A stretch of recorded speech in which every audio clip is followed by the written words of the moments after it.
What's up? HonorHammer26. I'm here to give you my 18th Q&A. If you'd like to send me a Q&A question, please don't hesitate to do so. Go on my inbox, send me a personal message, pro wrestling, sports, as many questions as you want. You guys always do a good job. Before the Q&A, I want to read, for the 5th time, I'm going to do the Grand Slam WWE pay-per-view, which one I'm going to review. I'm going to have you guys vote on it. The two that I do own that you cannot choose from are SummerSlam 2005, because I reviewed that one last year, and SummerSlam 2009, because the review's already up on my channel, because I reviewed as a pay-per-view last year.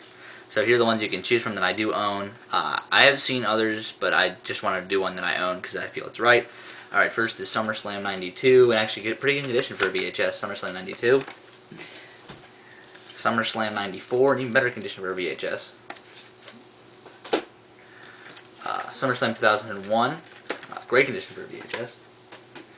SummerSlam 2002, 2003, 2004, 2006, 2007, and 2008.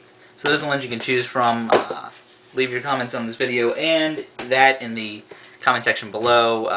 Hopefully there's a lot of participation like there was for WrestleMania, even though I did get WrestleMania 9, but that's a different story. Alright, here's the first question from Y2FW. Did Kevin Steen slip you tongue? No, no he didn't. No, he didn't. Let's move on. Good question. Thanks, Clay. First question from Sanders Robin 24 because they're more later down. Can we get your thoughts on the LeBron to Miami situation? Basically, I think that to win a championship, LeBron needed to do this. If I was LeBron, I would have done this. I'm sure Bosch thought, what's the best way for us to win a championship, especially me, and he thought teaming up with probably, you could say arguably outside of Kobe Bryant, the two best players in the league. That was the perfect way to do that. Miami's a perfect city to do it in. They have a great fan base, but Miami are starting to become one of the most hated teams in the NBA. If not, they already are the most hated team in the NBA for this. But a lot of the coverage on this has been ridiculous. If you say that if you were LeBron, you would have stayed in Cleveland, you're nuts. There's no chance Cleveland, with the roster they had, just add LeBron to it, as compared to other teams in the East, would have won. I mean, nothing is approved. If anything, they've gotten worse. I think firing Mike Brown was a mistake. And, I mean, their new coach, he's good, but he's not great, like Mike Brown is in my eyes. I think the Heat with just Wade and Bosch would have beaten them. Amari and with the Knicks could have made a big push to beat them, you know. I just think LeBron made the best move for LeBron, honestly. Does it hurt his brand that he is, you know, if he wins the championship, he wins it with two big stars with him? A little bit, but I think it's worth it. Question from Spiralshockah. Who do you think is most likely to be the first heel to hold the Dragon Gate USA Open the Freedom Gate title?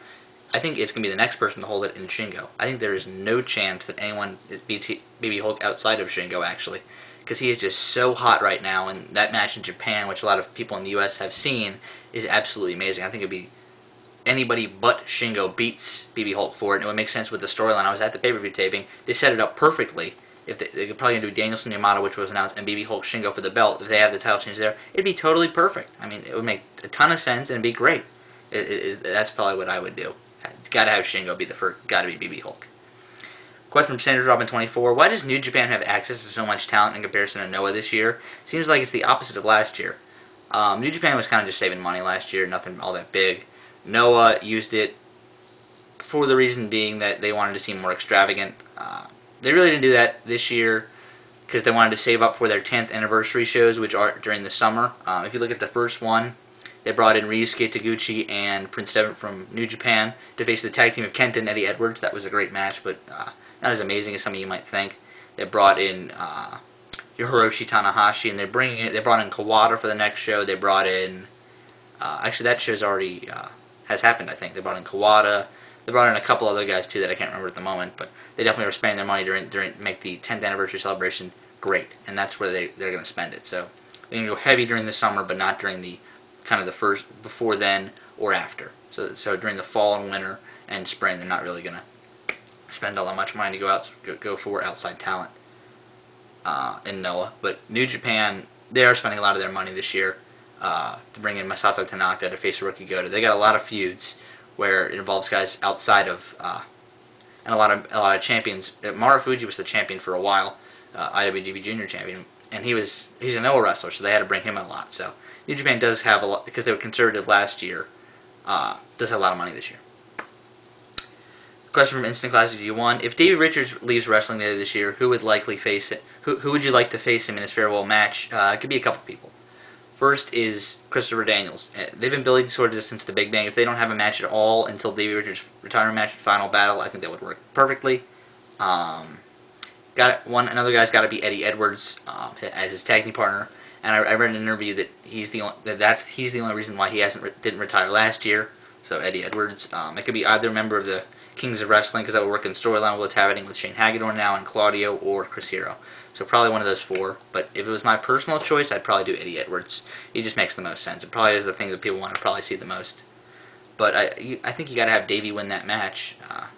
Well, not necessarily, but I'd like to see Davey win that match. Even though it probably would be better for Eddie if he wins the Davey Richards retirement match. But who knows? I'd like him to go out on top, but that's just me. Question from Pat's Chargers 2009. From the names, from the list of names that he's given me, who would most likely succeed in WWE or TNA? Hiroshi Tanahashi, Hirooki Goto, Shinsuke Nakamura, Kota Ibushi, Tyler Black, Mistico, Claudio Castagnoli.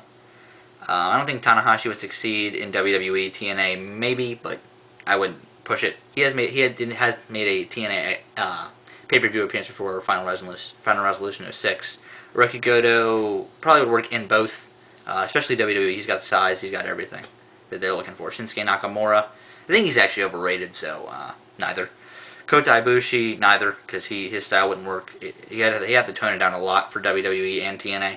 So neither. Tyler Black, he probably work better in WWE. But he work in TNA. He probably work in both actually, because he has everything that they're both looking for. Mistico, probably both. I think WWE needs someone with a mask again. So outside of Rey Mysterio, because he's getting kind of over with the fans, because a lot of people don't like him for whatever reason anymore. So Mistico, I think, would be a fresh face to put in there. And Claudio would probably work in both. He has size for WWE and TNA. They need a. They could use Claudio, honestly. He's good in ring. I don't see why TNA wouldn't sign him if they wanted to. Alright, from HonorReclaimsHTown, how would you end the BDK storyline? Who are the babyfaces that would face the BDK? What type of match ends the feud? Does it extend into the next season? The first breakup and dissension of the BDK happens at the end of Season 9. The Season 9 finale you book as the end of the BDK angle as the full contingent. I don't know who turns. It might be Claudio.